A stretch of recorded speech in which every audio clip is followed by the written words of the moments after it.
যারা বলছে হিংসা হচ্ছে তারা কিন্তু হিংসা থামাচ্ছে না। আমি কালকে বলেছি যদি এগুলো না থামে তাহলে তার প্রতিরোধ প্রতিকার হবে। সেরকম পরিস্থিতি না হোক।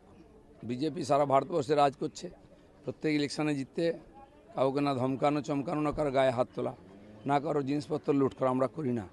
15 বছর মানুষকে যারা অত্যাচার করেছে, আমাদের উপরে যে অত্যাচার খুন খারাপি করেছে, সে মানুষের মধ্যে কিছু ক্ষোভ আছে, এটা বেরিয়ে গেছে। কোনো হিংসা অত্যাচার চলবে না। গুলি বন্দুকের সংস্কৃতি আমরা বন্ধ করব। আমার মনে হয় এটা নির্বাচন কমিশন এবং পুলিশের দেখার দায়িত্ব, আইন শৃঙ্খলা যেন ঠিক থাকে। যিনি পুলিশ মন্ত্রী তিনি ড্রামা করতে ব্যস্ত, তিনি জীবনে কোনোদিন সফলভাবে কিছু করেননি। গত ইলেকশনে বলেছিলেন 3 দিন আমি ছিলাম না, এবারে কি বলবেন? এখন তো চিরদিনের জন্য চলে যাবেন আপনি, কিন্তু মানুষের জীবনের সুরক্ষা কে দেবে? এই যে গুন্ডাদের নিয়ে এসছেন রাজনীতিতে মমতা ব্যানার্জি, তার ফল সবাইকে ভুগতে হচ্ছে।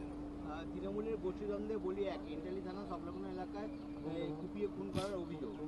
যত গুন্ডা বদমাস অ্যান্টি সোশ্যাল সব টিএমসির মধ্যে আছে। একটা গ্রুপ খাচ্ছিল, এটাকে দিচ্ছিল না, তারা এখন প্রতিশোধ নিচ্ছে। অফিস ভাঙা থেকে আরম্ভ করে টাকা পয়সা লুট করা, দোকান লুট করা, নিজেদের মধ্যে মারামারি করা, এটা টিএমসির ভিতরের ব্যাপার, সেটা বাইরে আসছে। বিজেপির কোনো যোগাযোগ নেই, সেজন্য পুলিশকে কড়াভাবে এর আর প্রতিকার করা উচিত।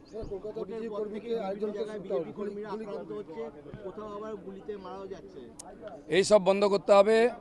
আর যতক্ষণ না আমাদের সরকার শপথ নিচ্ছে, আমাদের কিছু করার নেই।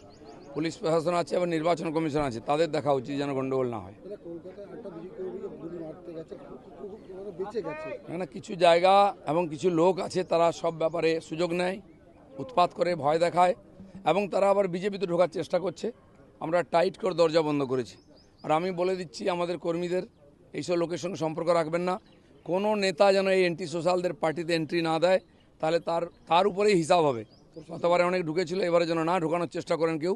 আমরা কিন্তু কড়া নজর রেখেছি। প্রশাসন আছে, প্রশাসন বলে কিছু ছিল।